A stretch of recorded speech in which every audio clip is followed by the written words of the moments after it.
Good evening. I'm speaking tonight as Vice President of Fairfax County Special Education PTA. I have come before this body to speak to the budget multiple times over the last 4 years, each time focusing on the need for addressing systemic failures concerning how related services such as PT, OT, speech and language, and assistive technology are delivered. We have repeatedly asked for more assistive technology staff and resources to address the needs in ATS, for staffing ratios to be determined per workload, not headcount, especially for speech and language services, and for greater training mandated for all members of a student's instructional team in meeting their students' unique needs. These are just the tip of the systemic failures that impact students' ability to access appropriately challenging curriculum with the appropriate supports. There has been no meaningful change in that time. In fact, gaps were getting wider before COVID-19.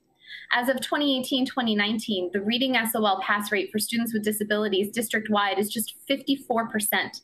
That's down from 59% in 2016-2017. The percentage of third grade students with disabilities reading on grade level or above is a horrific 46%.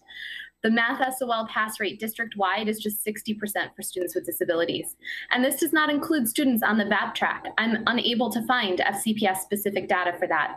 Statewide, only 12% of students with intellectual disabilities and 25% of students with multiple disabilities passed their math SOLs in 2018-2019.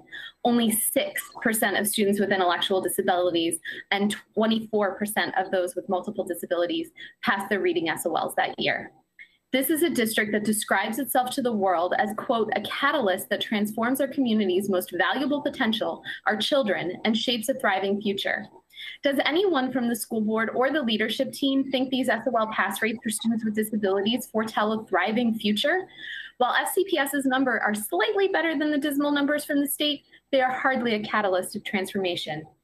You cannot claim to operate from a place of presuming competence and inclusion and somehow think that these pass rates reflect appropriate curriculum access, services, and support. FCPS parents would be filling up your emails and demanding immediate change if the overall population reading pass rate were 54% or 60% for math. These deficits existed long before COVID-19, are being disproportionately impacted by COVID-19, and will exist long after COVID-19. We understand that it is a difficult budget year, but FCPS's baseline approach to special education needs a significant overhaul, and our students cannot wait until the audit results or recommendations from the JLARC study are put into place by the General Assembly. We need actual individualized supports, systemic in-person supports for all those who need them, even if a student needs to be virtual otherwise, and lower caseloads for our related service providers based on hours, not headcount, per best practices. Be the leader you claim to be and make the changes you know need to be made without having to be told by another institute. Thank you.